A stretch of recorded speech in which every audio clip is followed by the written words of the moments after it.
चलिए बच्चों। हेलो बच्चों, क्या हालचाल? सब बढ़िया? मैं भी बहुत बढ़िया। प्रेम से बोलेंगे राधे राधे। और आज हम अपने टॉपिक को आगे बढ़ाते हैं और एक लास्ट सेशन है इस टॉपिक के ऊपर। इसके अलावा जितने भी होंगे एमसीक्यू होंगे, आपके जो एग्जाम्स पेपर आए उनका डिस्कशन करेंगे, बट वो एग्जाम से पहले होंगे। ठीक है। बट हमने जितना इसके अंदर डिस्कस किया था, पहले जितना टॉपिक बचा हुआ हम उसको खत्म करते हैं, देन उसके बाद जितने भी सिनेरियो बन सकते हैं, जितने भी केसेस इसके अंदर बन सकते हैं, उन सारे के सारे केसेस की हम डेफिनेटली वन बाय वन करके चर्चा भी करेंगे आज। ठीक है। बेसिकली हम लोगों ने यहाँ पर क्वेश्चन नंबर 9 कर लिया था, और 9 के अंदर मैंने आपको बताया था कि आपको इसके अंदर स्पेसिफाइड किया हुआ खासकर कि जो आपके पास जो फर्म अंडर राइटिंग है, वो फर्म अंडर राइटिंग आपके मार्क्ड के अंदर ही इंक्लूडेड है। इस लाइन को बड़े ध्यान से देखते हुए चलना है और उसके बाद आप क्वेश्चन को सॉल्व करना है। क्लियर है कहानी यहाँ तक? एक बार देख लो लाइन को। Total subscription including firm under writing, जो हमें टोटल सब्सक्राइब मिला, जो टोटल एप्लीकेशन मिले हैं 1,45,500, इसके अंदर फर्म अंडर राइटिंग इंक्लूड है। ये लाइन बेसिकली सब में कॉमन होती है, इसमें कोई नई बात है नहीं है। लेकिन नई बात आगे क्या है? एंड साथ में क्या बोला है? They included the following marked application, यानी कि जो मार्क्ड एप्लीकेशन है ये इसमें इंक्लूड है।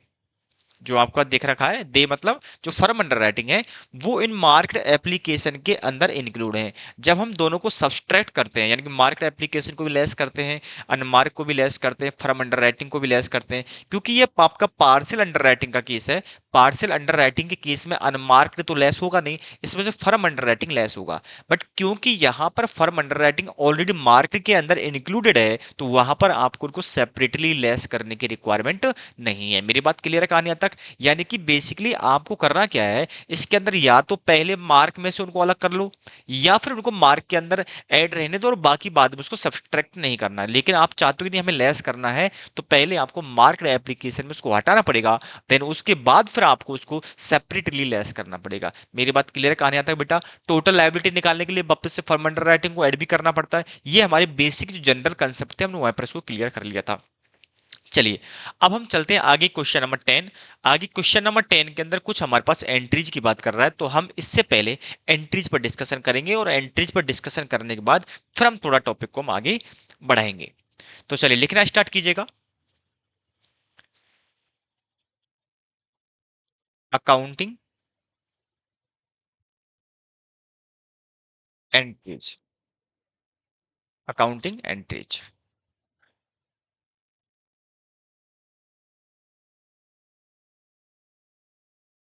Accounting entries.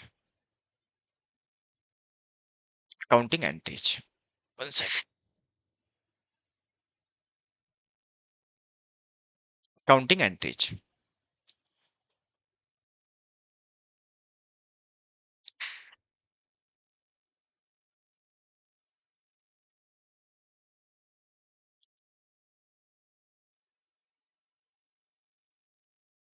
चलिए, अकाउंटिंग एंट्रीज। अकाउंटिंग एंट्रीज में जो बेसिकली हमारी शेयर्स को इशू करने की एंट्रीज होती है वो नॉर्मल होंगी, उसमें कोई प्रॉब्लम नहीं। लेकिन हम बात ओनली फॉर अंडर राइटिंग से रिलेटेड बात करेंगे, तो हम उन्हीं की बात करेंगे। तो सबसे पहले एंट्री क्या होगी इसके अंदर? Four shares taken up by under writer. जब अंडर राइटर शेयर्स लेंगे, यानी मैं कह दूं यहां पर टोटल लायबिलिटी। टोटल लायबिलिटी का मतलब है हमें वो शेयर अंडर राइटर को देने पड़ेंगे, यानी मैं कहूं तो मैं अंडर राइटर हूं तो वो मुझे लेने पड़ेंगे। जब लेने पड़ेंगे तो वो मेरी लायबिलिटी है। तो मैं टोटल लायबिलिटी की बात कर रहा हूं, यहां पर नेट लायबिलिटी की बात मैं नहीं करूंगा। ठीक है ना? टोटल लायबिलिटी की बात कर रहा हूं। तो उस केस के अंदर आपकी एंट्री क्या होगी? Underwriter account debit to equity share capital और टू सिक्योरिटी प्रीमियम, यदि है तो being liability create of underwriter. आप नरेशन आपको जो सूटेबल लगे लिख सकते हो, ऐसा कोई दिक्कत नहीं है। या आप ऐसा कह सकते हो कि shares taken by the underwriter, या ऐसा कह सकते हो कि issue share issue to the underwriter. आपको जो लगता है उसमें कोई प्रॉब्लम वाली बात नहीं है। सेकंड, फॉर अंडरराइटिंग कमीशन, क्योंकि ये सारे की सारी जो टेंशन पाली है, ये सारे के सारे काम उसने रेम्यूनरेशन के लिए किए होंगे, और रेम्यूनरेशन जो उसको मिलेगा वो होगा अंडरराइटिंग कमीशन। तो एंट्री क्या होगी, क्योंकि कमीशन खर्चा है, तो डेबिट करूंगा अंडरराइटिंग कमीशन, डेबिट खर्चा हो गया to underwriter,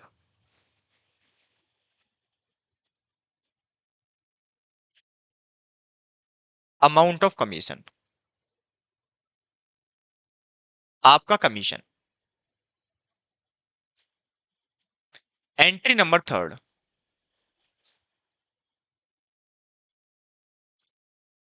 for settlement. Settlement में या तो पेबल होगा या फिर आपके पास रिसीवेबल होगा। रिसीवेबल का मतलब है आपको लेना है, और पेबल का मतलब आपको देना है। ये सिचुएशन कब क्रिएट हो सकती है, जब आप मांगते ज्यादा हो देना कम है, तो रिसीवेबल का केस क्रिएट होगा।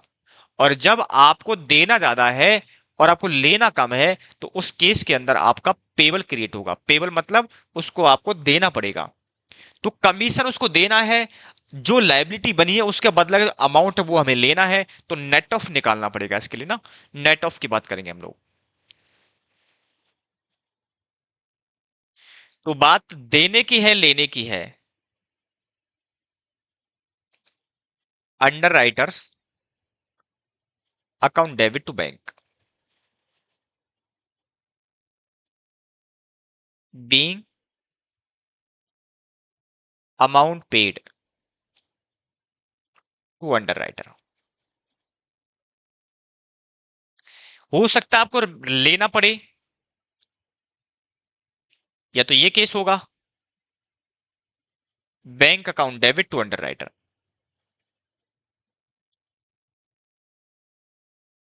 Being amount received from underwriter. Clear है। इतनी सी एंट्रियां हैं।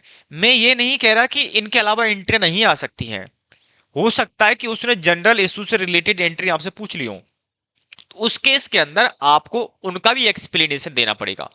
आपको उनका भी एक्सप्लेनेशन देना पड़ेगा, क्योंकि ये बहुत जरूरी हो जाता है। ठीक है, बट अंडर राइटिंग से रिलेटेड यही आपके सामने एंट्रियां क्रिएट हो सकती है। चलिए, अब हम सीधे आते हैं क्वेश्चन पर। पहले मुझे देखना पड़ेगा क्या मैंने आपको नेट जो उसका सेटलमेंट का था, मेरे हिसाब से लेक्चर नंबर 1 2 में मैंने आपको करवा दिया था कि आपको नेट सेटलमेंट कैसे निकालना है। सीधे हम आते हैं क्वेश्चन नंबर 10 पर। क्वेश्चन नंबर 10 देखो क्या बोल रहा है। क्वेश्चन नंबर 10 बोल रहा है कि एम लिमिटेड, एक सेकंड रुको, M limited on 1st April 2021 issue a prospectus inviting applications for 2,50,000 equity share of 10 each. Issue was fully underwritten by ABC. मैंने आपको पहले बोल रखा है कि जब भी आप क्वेश्चन पढ़ोगे तो सबसे पहले ये देखोगे कि पार्शियल का केस है या फुल अंडरराइटिंग का केस है, क्योंकि आपकी सिचुएशन वहां से बदलेगी। बदलना का मतलब ये है कि उस केस के अंदर आपको पता होगा कि फर्म अंडरराइटिंग का बेनिफिट आपको नहीं मिले, sorry sorry sorry firm sorry unmark का।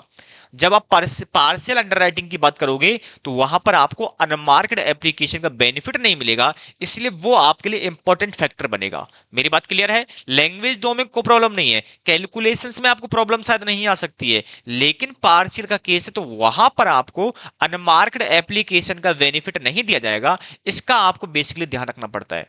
इसलिए जब भी क्वेश्चन आप पढ़ोगे तो पहले ये देखोगे कि पार्शियल अंडरराइटिंग का केस है या फिर आपका फुल अंडरराइटिंग का केस है, क्योंकि आपको इस बात से ही पता लगेगा कि अनमार्क्ड का बेनिफिट देना है या बेनिफिट नहीं देना है। क्लियर है। चलिए, तो बोल रहा है कि हमने पूरा ही पूरा हमने क्या कर लिया है, अंडरराइटिंग कर लिया। चलिए, तो मैं यहां पर थोड़ा सा क्वेश्चन स्टार्ट कर लेता हूं।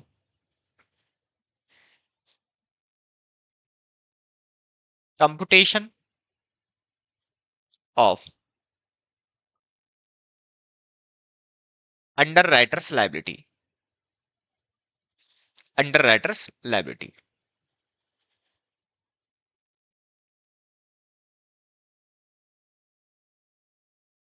तो यहाँ कौन कौन है?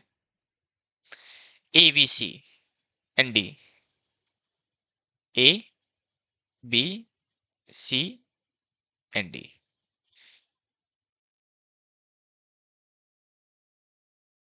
इसके बाद देखिए ग्रॉस लाइबिलिटी, ये आपको पता है 100% अंडर रिटर्न हुआ है, ठीक है। तो यहां पर देखो कितना है, 1,75,000, 50,000 और 25,000। आपको पता है इसमें से हम तीन चीज सब्सट्रैक्ट करते हैं, मार्क्ड एप्लीकेशन, अनमार्क्ड एप्लीकेशन और फर्म अंडर राइटिंग। क्लियर है? तीन चीज लेस करते हैं। तो यहां पर जब आप देखोगे, आप चीज जब देख रहे हो यहां पर, तो आपके सामने लिखा हुआ है कि टोटल एप्लीकेशन रिसीव हुए 2,25,000 के। Shares of which marked application वर, ये हैं, ये इतने इतने मार्क्ड एप्लीकेशन है। तो मैं ये ले लेता हूं, 1,10,000, 45, 55 और 5,000, ठीक है। तीनों लेस करने होते हैं, मैं इसको थोड़ा हटा रहा हूं यहां से, ठीक है। क्योंकि यहां पर देखिएगा, आप चाहो तो तीनों एक साथ लेस करो, कोई प्रॉब्लम वाली बात नहीं। सर हमें दोनों तरह के करके दिखा दो आप एक बार इसको ना। आप कहते हो डिफरेंस आता है, आप कहते हो डिफरेंस नहीं आता, मैं चलो ठीक है, हम एक साथ ही इसको लेस करके देख लेते हैं। चलिए, अनमार्क्ड है क्या, देखना पड़ेगा। फर्म अंडर राइटिंग है क्या यहां पर फर्म अंडर राइटिंग नहीं दे रखा है, तो यहां पर अनमार्क्ड होंगे। तो इसके लिए पहले आपको वर्किंग बनाना पड़ेगा। Working note number 1, calculation of unmarked application. कैसे लेते हो? टोटल एप्लीकेशन रिसीव कितना हुआ बताओ, 2,25,000, लेस कर दे तो इसमें से मार्क्ड एप्लीकेशन, क्या बचेगा? Unmarked application. तो बताओ कितना है, टोटल करो इसका, 110, 45 प्लस 60, 2 एंड 15, 215, बच गया हमारे पास 10,000 का अनमार्क। इसको हम अपोर्शन करते हैं, तो वर्किंग नोट नंबर 2 भी ले लो साथ में।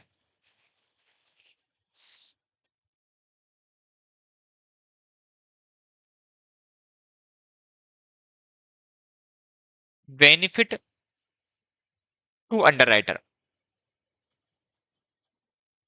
Of unmarked application.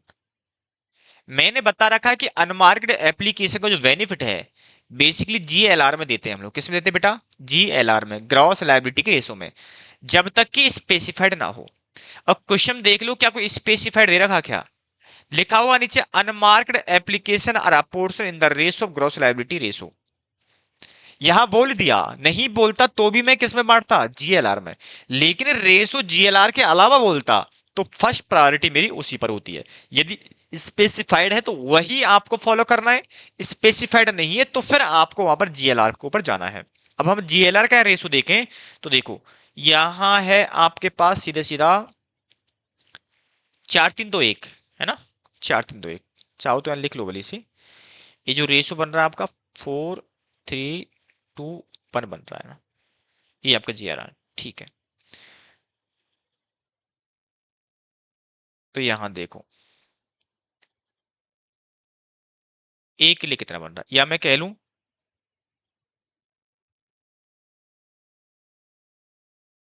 Unmarked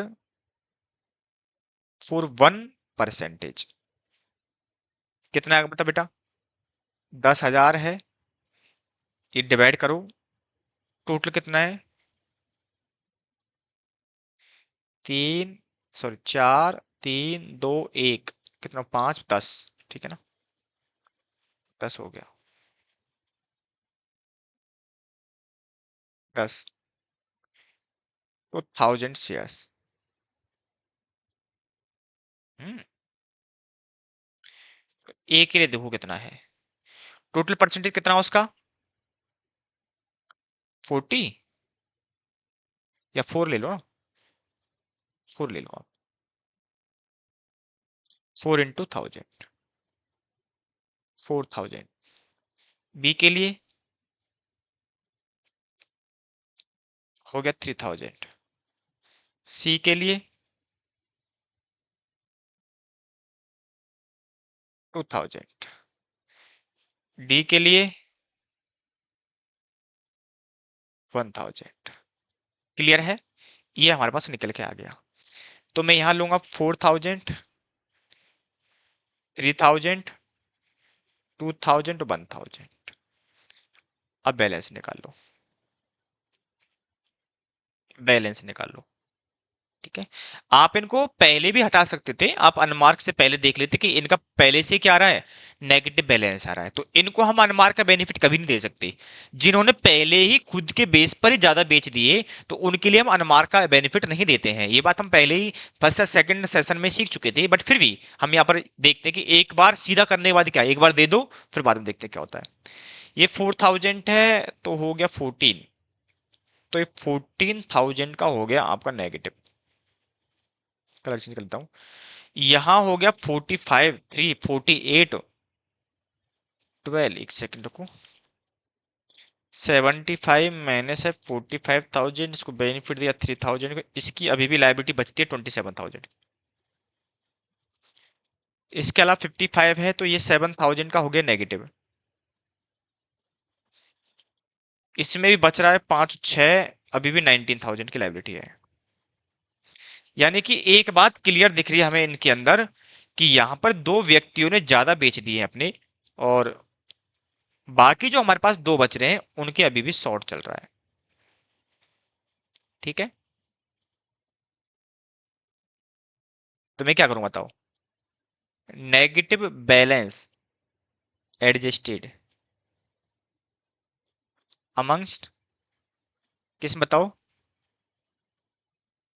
positive balance holder, under writers ना। तो इन दोनों का बांटना, तो कितना होगा बेटा बताओ? 14 इसका है, 7 इसका है, तो टोटल 21,000 है। तो इन्होंने ज्यादा बिकवा दिया, तो ज्यादा बिकवाने को कोई आपको रिवॉर्ड तो मिलेगा नहीं, इसलिए क्या करते हैं कि जिन्होंने ज्यादा बिकवा दिए उन्हें उनको दे देते जिन्होंने कम बिकवाए हैं। तो यहां पर जो बी और डी है, इनने कम बिकवाए, तो हम बेनिफिट दे देंगे इन जीएलआर में। इन रेशो कितना बेटा बताओ? 3:1, 3:1 का रेशो था इनका। तो बताओ कितना हो गया? यहां 14,000 पॉजिटिव कर दूंगा मैं, यहां 7,000 पॉजिटिव कर दूंगा मैं, तो इन दोनों की लायबिलिटी तो हो जाएगी 0। अब इसमें जाना है, तो बताओ इसमें कितना करूंगा? टोटल 21,000 है, इसका 3 पोर्शन है, डिवाइड बाई 4। ये 21, कलर चेंज कर लेता हूँ ना थोड़ा सा मैं।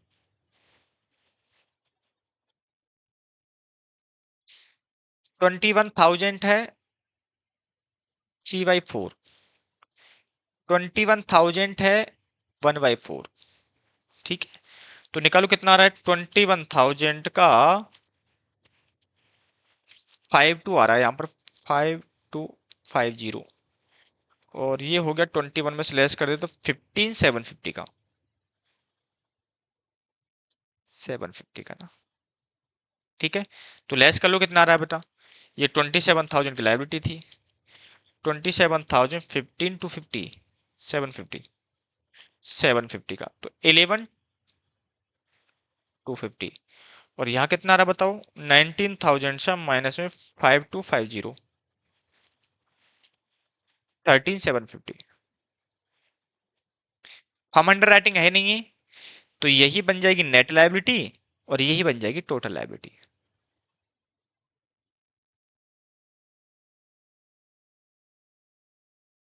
क्लियर है? ये नोट कर लो, फटाफट से नोट कर लो यहां तक, यहां तक फटाफट से पहले नोट कर लो एक बार। यहां तक कोई सवाल हो पूछ लो आराम से। आप इसको पहले से इसमें से मार्क घटाते, और जिनका पहले से ही नेगेटिव बैलेंस आ गया है उनको पहले बेनिफिट नहीं देते अनमार्क का ना। जो हमारे पास अनमार्क जो एप्लीकेशन से निकले 10,000 का, हम उनमें अपोर्शन ही नहीं करते, बल्कि पहले उनका नेगेटिव बैलेंस को पॉजिटिव वालों को बांटते, फिर हम अनमार्क का बेनिफिट देते हैं ओनली फॉर बी और डी को। आप ऐसे भी कर सकते हो, दोनों ठीक है, बट आपको डिपेंड करता है कि आपने प्रोसेस किस तरीके से फॉलो कर रहे हो, यानी एक साथ ही तीनों लेस कर रहे हो आप, या फिर एक एक करके लेस कर करके बैलेंस निकाल रहे हो। उसका फॉर्मेट का साइज बढ़ जाएगा, अदरवाइज आपके आंसर पर और उसके लॉजिक पर कोई इंपैक्ट नहीं आएगा। ठीक है।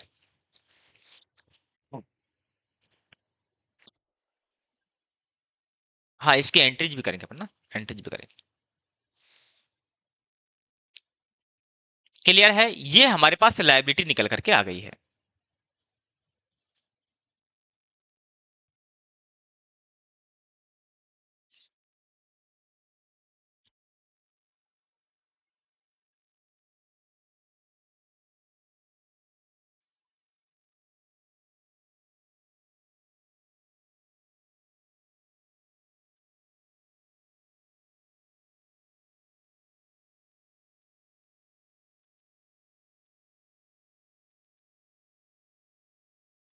चलिए, यहां तक नोट हो गया, हम चलते हैं आगे। अब हम वर्किंग नोट नंबर थर्ड, क्योंकि हमें एंट्रीज डालनी है, और एंट्रीज के अंदर हमें पहले कमीशन भी निकालना पड़ेगा, कमीशन कितना है। दूसरा हमें यह भी निकालना पड़ेगा कि हमें उनको सेटलमेंट में कितना देना है या उतना कितना लेना है। दोनों चीजें हमें निकालनी पड़ेंगी। तो आओ working note number third.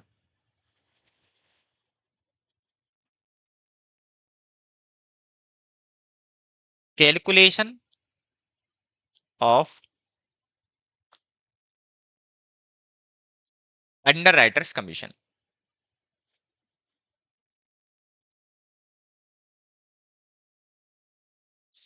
Commission का सिंपल बता चुका था मैं आपके लिए, gross liability multiplied issued price और रेट ऑफ कमीशन। इन तीनों पर मैं ऑलरेडी डिस्कशन कर चुका था। इसके लिए आप एक फॉर्मेट यूज करोगे, ए बी सी और डी।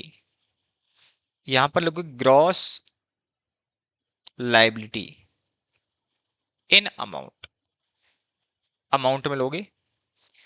और ये कैसे आएगा बताओ?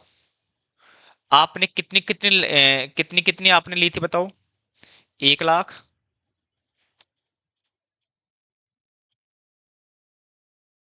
हाँ, 1 लाख। अब भाई क्या चाहता है?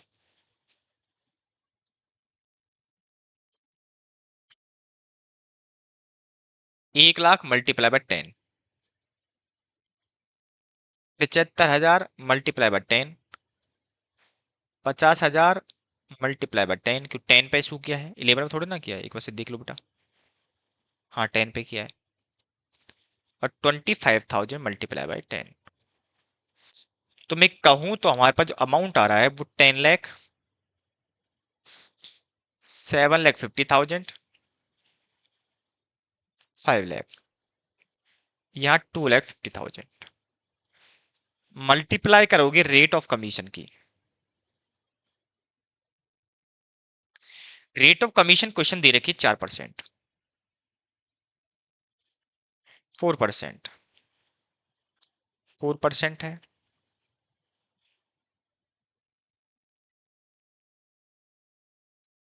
जब आप यहां पर देखोगे तो आपको मिलेगा 40,000 का, यहां मिलेगा आपको 30,000 का, यहां मिलेगा 20,000 का, यहां मिलेगा 10,000 का। ये है आपका अमाउंट ऑफ कमीशन। इस अमाउंट ऑफ कमीशन को आप पेबल भी बोल सकते हो, पेबल, पेबल अमाउंट भी बोल सकते हो कि भाई ये अंडर राइटर को पे करना है हमें। ठीक है। तो हमारे पास ये भी निकल के आ गया। अब हमें ये भी निकाल लो कि भाई नेट सेटलमेंट में कितना देना है कितना लेना है, इस बात की भी चर्चा कर लेते हैं अपन लोग। तो working note number 4, calculation of amount receivable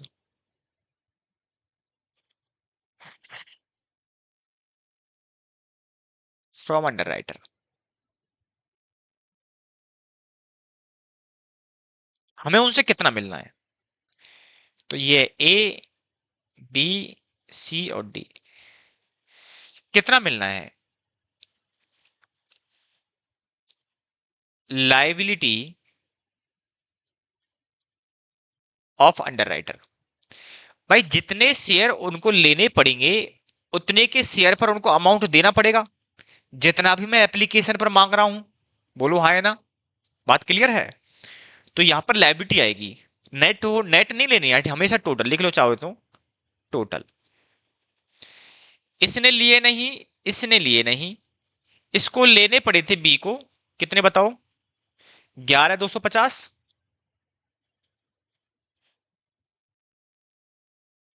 और 13,750। ठीक है, 11,250 इसने, 13,750 उसने। क्लियर है।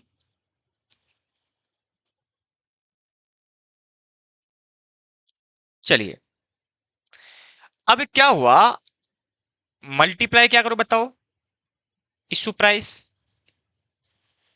या जितना आपको अमाउंट रिसीव होने वाला है, अमाउंट रिसीव्ड, यहां 10 रुपए होंगे क्योंकि 10 का ही बेचा है हमने। तो मुझे बताओ इन दोनों से तो कुछ मिलेगा नहीं हमें, तो टोटल रिसीवल कितना होगा, यहां मिलेंगे 1,12,500 और यहां मिलेंगे 1,37,500। ये आपका भैया जो दिख रहा है, ये आपका रिसीवेबल वाला अमाउंट है। अब आएगा working note number 5, net payable और रिसीवेबल। ये नेट निकालना पड़ेगा आपको, और जब नेट निकालोगे तो दो चीज का कंपैरिजन आपको करना पड़ेगा, अमाउंट पेबल और बी लेना पड़ेगा अमाउंट रिसीवेबल। रिसीवेबल में मुझे पता है इससे लेना 1,12,500 और इससे लेना 1,37,500, जस्ट अभी निकाला था। और अमाउंट का जो पेबल था, कमीशन था, इसका था 40,000,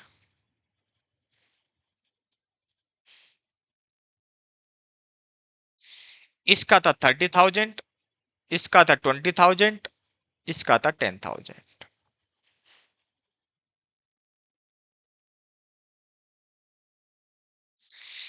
इनका तो क्लियर हो गया कि भैया नेट है, देखो नेट, नेट देखो, नेट बैलेंस कितना आ रहा है। इस केस में इसके पास पेबल है क्योंकि 40,000 इसको देने हैं, लेना इससे कुछ नहीं है, तो 40,000 आप ऐसे निकालो चाहो तो ए माइनस बी। पॉजिटिव आया तो पेबल है और आपका नेगेटिव आया तो रिसीवेबल है। इस केस में इसको देने 30,000 है, लेने से 1,12 है, तो इसका मतलब नेट ऑफ आएगा 1,12,500 माइनस 30,000, 82,500 का। और यहां पर आपको इसको देना ही देना है 20,000 का, तो ये आपका नेगेटिव हो गया। और यहां देखोगे तो 1,27,500 इसको दे से लेना है। क्लियर है। तो यानी कि आपके सामने सारी सिचुएशन, सारे केसेस आपके सामने हैं।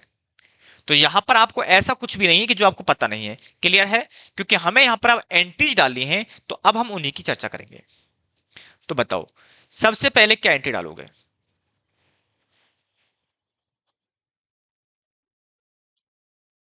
Accounting entries. आपको एग्जाम में कोशिश करनी फॉर्मेट में डाल के आओ, आपको फॉर्मेट बनाना प्रॉपर।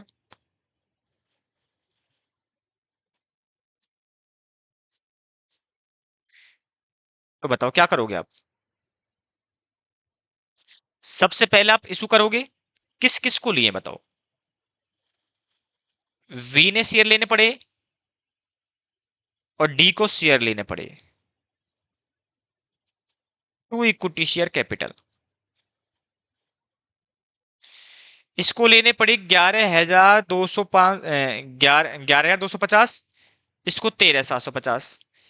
एक 10 का है, तो टोटल कितना हो गया? कर लो इसको। 11,250 है एक, तो 11,250 प्लस 13,750, 25,000 है। 10 का। B shares issued to underwriter. Second बताओ एंट्री क्या डालेंगे? सेकंड डालेंगे कमीशन की, for underwriting commission. Underwriting commission क्या होगी? अंडरराइटिंग कमीशन खर्चा है to H account, to B account, to C account, सबको है कमीशन तो ड्यू, और डी अकाउंट। इसको 40,000, इसको 30,000, 20, 10, टोटल कितना हो गया? 1 लाख। अब आएंगे नेट ऑफ पे। सेटलमेंट में क्या जाएगा? सेटलमेंट, कुछ को पे करना, कुछ को लेना है। लेना किस किस से है? Bank account debit to B account है। एक मिनट को ना, हाँ एग्जैक्टली, टू बी अकाउंट और टू डी अकाउंट। बताओ कितना कितना लेना है? इससे लेना है इतना, 82,500, एक 27,500, 82, एक 27,500, टोटल कर लो। 82,500 प्लस एक 27,500, 2 लस।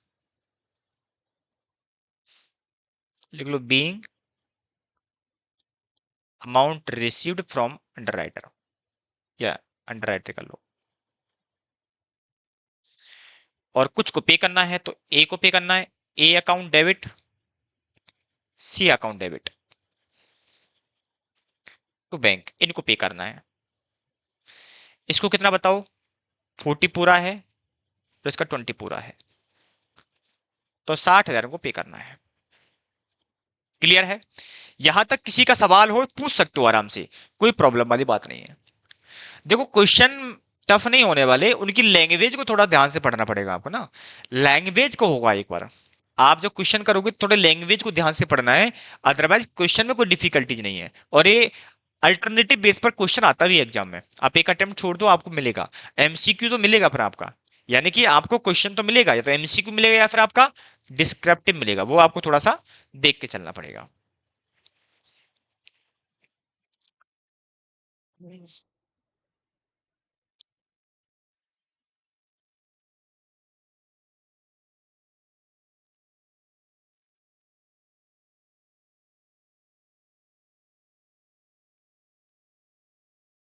क्लियर है?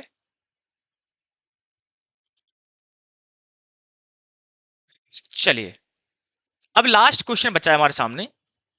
क्वेश्चन तो इसके अलावा बहुत सारे क्वेश्चंस हैं एग्जाम्स में, जो क्वेश्चन आए हुए हैं उनको डेफिनेटली शायद जब पेपर डिस्कशन करूंगा तभी इसको अपना चर्चा का विषय बनाऊंगा। बट अभी जो आपके पास दिख रहे हैं स्क्रीन पर, वो लास्ट क्वेश्चन है, बड़ा ही प्यारा है।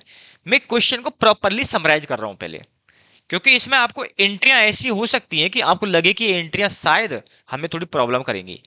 क्योंकि प्रॉब्लम इसलिए करेंगे क्योंकि आपको इस चैप्टर के अलावा और भी एंट्रियां पूछता है, मतलब जो बेसिक इशू वाली एंट्रियां वो भी आपको यहाँ पर पूछे गए। तो बेसिक इशू की आपको एंट्रियां आती हैं, उसमें कोई प्रॉब्लम है नहीं बेसिकली ना। फिर भी एक बार मैं इसको समराइज करूंगा, क्वेश्चन को करवाऊंगा नहीं, ये आपको थोड़ा ध्यान से देख करके चलना है। चलिए, क्वेश्चन नंबर 11 क्या बोल रहा है? एक जॉइंट स्टॉक कंपनी है, resolve to issue 5 lakh equity share 10 each at a 1 rupees premium, यानी कि ये करती है आपको इशू 11 पर। ठीक है।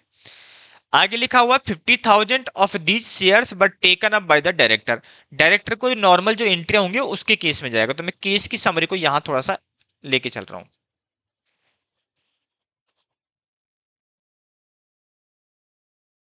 गिवन बोल रहा है कि इशू साइज जो है वो है 5 लाख की, और इशू कर रहा है 11 ईच। इसके वो दो केस बना रहा है।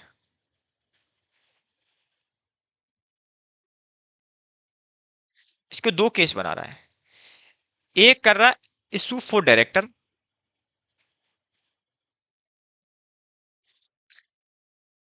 और इशू फॉर पब्लिक, यानी कि इसमें अंडर राइटिंग है। बोला कि 50,000 मैंने यहां इशू कर दिए। कितने इशू कर दिए? 50,000, 11 ईच ही होगा। बाकी जो बचते हैं 4,50,000, वो मैंने 100% अंडर राइटिंग पे दे दिया है। देखो, रिलेटिव्स वगैरह को दिया हमने, एंड दियर रिलेटिव जो भी है, मतलब डायरेक्टर कंडीशन में आगे बोलो, बीइंग रिसीव्ड फॉर भी सारा एक साथ मिल गया है। The remaining shares were offered to the public, the entire amount being asked for with applications. मैंने बाकी के जो शेयर हैं वो पब्लिक में दिए हैं, बट उसके साथ कंडीशन ये है कि सारा amount at the time of application ही आना है। तो यानी कि यहां पर इंस्टॉलमेंट का कोई भी केस नहीं है। आगे लिखा हुआ है कि these the issue was underwritten by PQR commission 2% of the issue price, 65% of the underwritten by P, 25 यहाँ 10 या, तो कितना हो गया? 100%। तो बोल रहा है कि आपसे जो अंडर रिटर्न है ना, ये हमने कर दिया 4 लोगों को।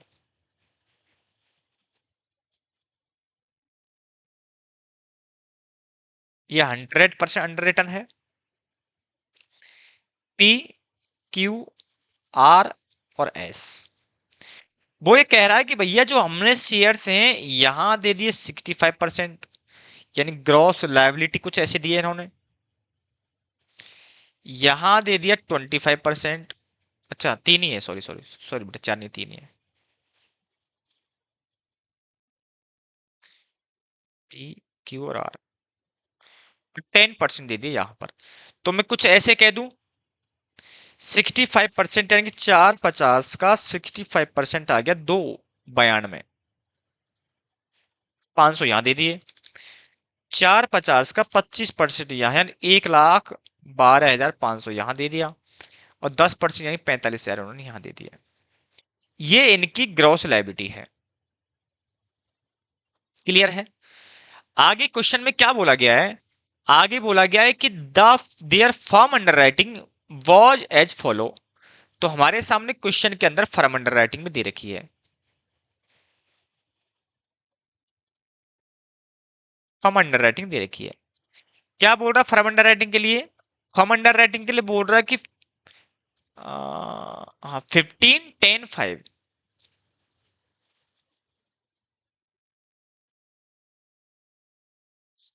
और वो ये भी बोल रहा है कि मार्क्ड एप्लीकेशन भी है।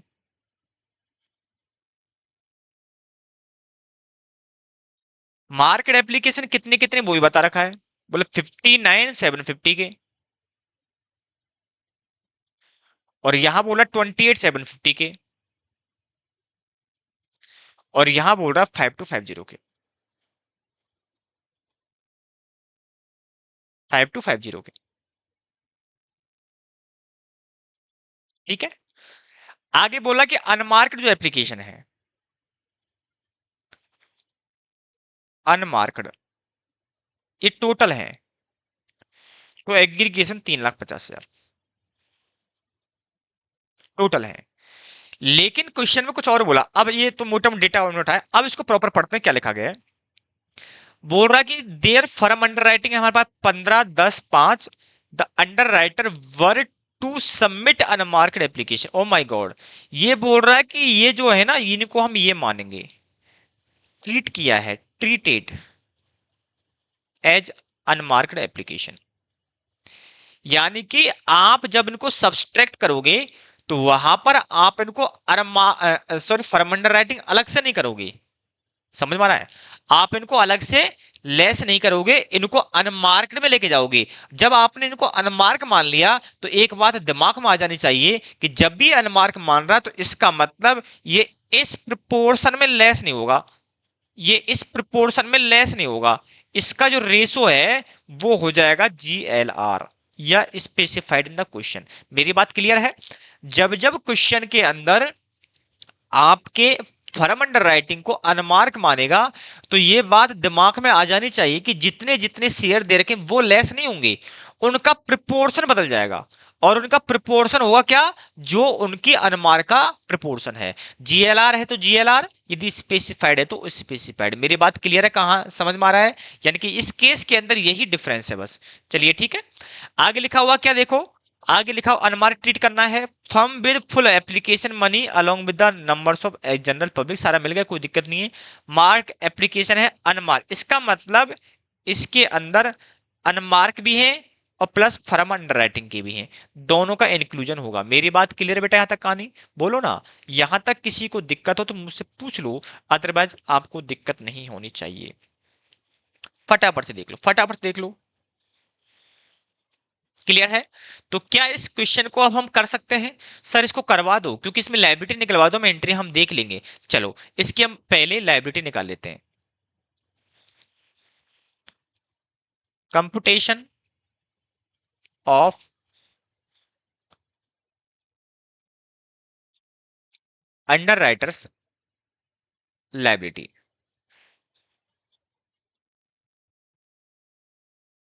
कितने बेटा? कितने हैं आपके सामने? PQR 3 है, PQR।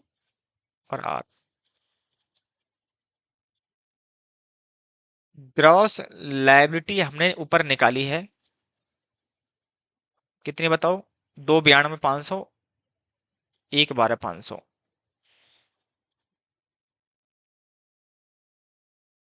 112,500 और 10% है, ये 45,000। लेस करना है आपको यहां से मार्केट एप्लीकेशन, और लेस करना है आपको इसमें क्या बेटा? अनमार्क्ड।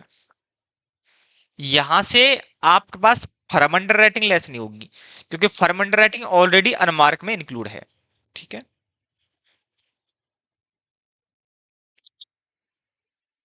तो बताओ कितने हैं मार्क? कितने हमारे पास मार्क के क्वेश्चन दे रखे हैं? 15, 10, 5 नहीं, फर्म अंडर राइटिंग नहीं तो 59,750। अरे यार क्या ऑटोमेटिकली देता है?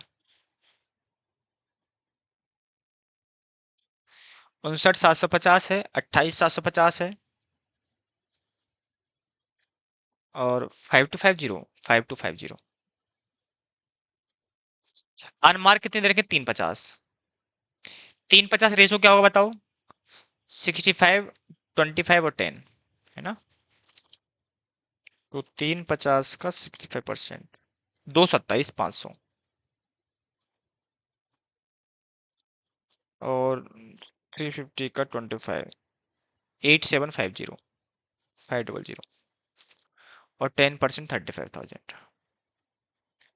बैलेंस निकालो। ठीक है, चाहो तो लिख लो बली से आपकी।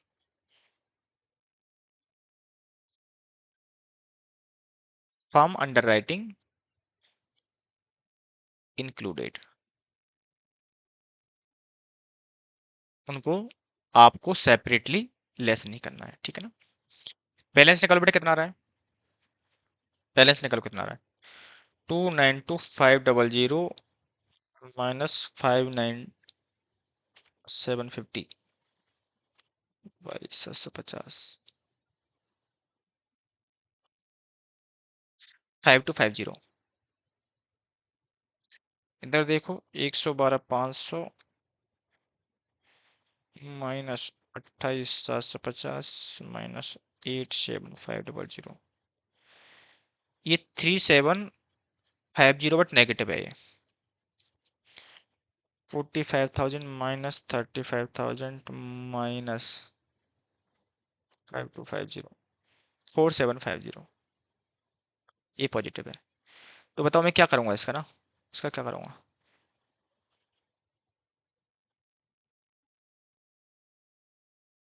नेगेटिव बैलेंस एडजस्टेड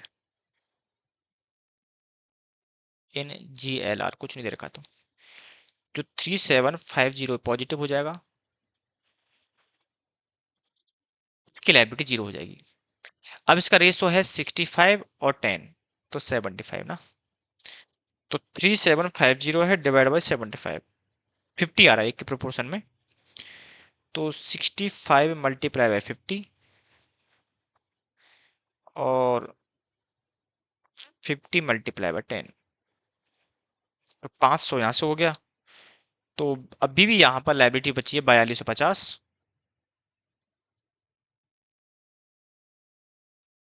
यहाँ जीरो है, तो 65 मल्टीप्लाई बाई 50, ये 3250 है माइनस 5250, 2000 की।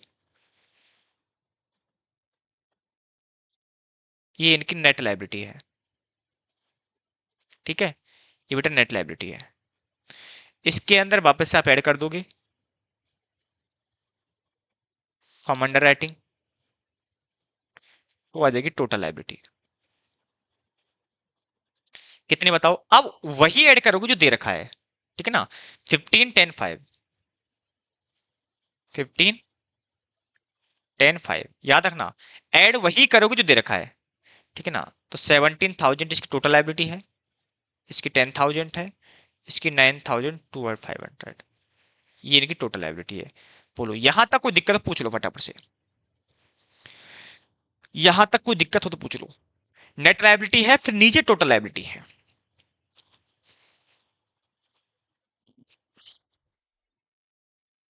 ठीक है।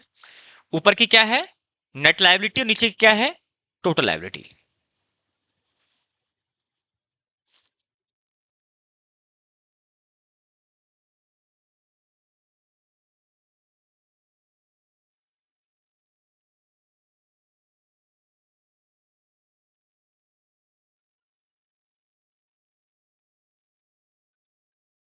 एंट्रीज आसान है अब इसकी। अब आपको लायबिलिटी पता लग गया, और जब लायबिलिटी पता है तो आप ये निकाल सकते हो कि रिसीवेबल कितना अमाउंट है।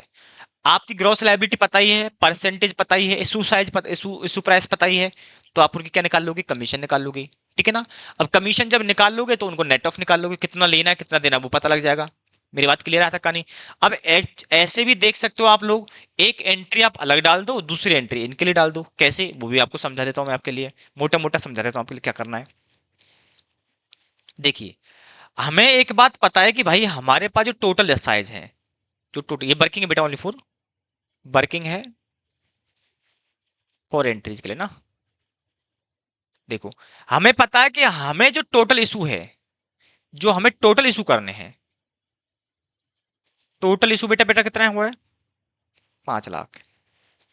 मुझे ये बताओ, इसमें से कुछ डायरेक्टर को हुए 50,000,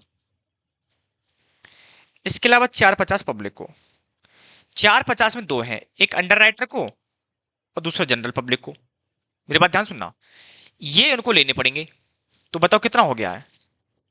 17 प्लस 10 प्लस 9250, 36,250, माइनस कर दो 450 में से, 4 13 750। बस मुझे सिंपल सिंपल से लॉजिक बता दो, इस वाली एंट्रियों में और इस वाली एंट्री में डिफरेंस आएगा क्या? बोलो। क्योंकि ये भी एज ए पब्लिक गया है और ये भी एज ए पब्लिक गया है, तो इसकी एंट्री के सिनेरियो में फर्क आएगा नहीं ना। तो आप क्या करोगे? आप इस तरीके के इंटरव्यू करोगे, इंटरव्यू दो पार्ट बना दोगे, क्या बताओ? प्लस कर दोगे 413,750 का, ये जनरल एंट्री हो जाएगी, यानी कि 463,750 इसकी जनरल एंट्री हो जाएगी।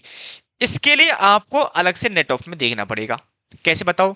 सर इसकी एंट्री बेटा क्या होगी बताओ?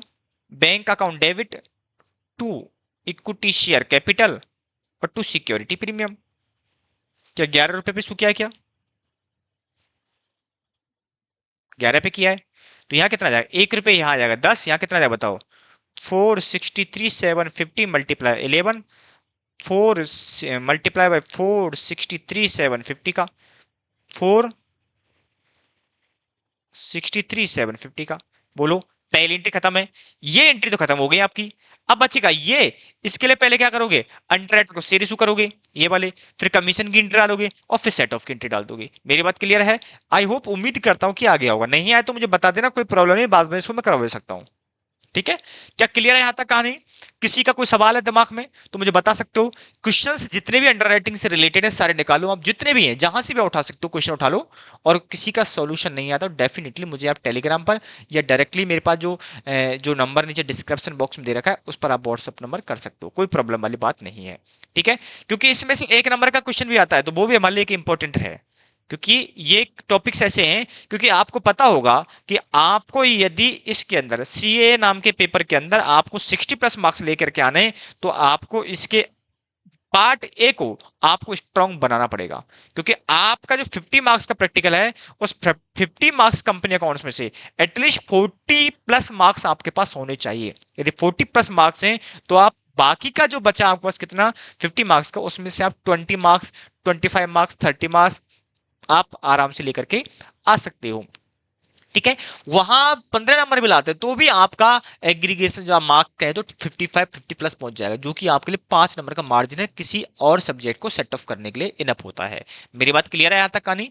इसलिए आपका पेपर नंबर 10 का पार्ट ए बहुत इंपॉर्टेंट है, चाहे उसका एक नंबर, चाहे एमसीक्यू आए, चाहे उसका बड़ा क्वेश्चन है, इस बात से कोई फर्क नहीं पड़ता। फर्क इस बात का पड़ता है हमने किया, क्लिक किया और आंसर आ गया, वो आपके लिए बड़ा इंपॉर्टेंट रोल निभाता है। ठीक है, एमसीक्यू के बुकलेट निकालूंगा, उसके आपके आंसर्स भी आपको डेफिनेटली मेरे खुद के लेकिन रिटर्न में होंगे, उनका सॉल्यूशन में रिटर्न में मिलेगा आपको। ठीक है, ठीक है, मिलते हैं आपको नेक्स्ट सेशन के अंदर और नेक्स्ट टॉपिक के साथ।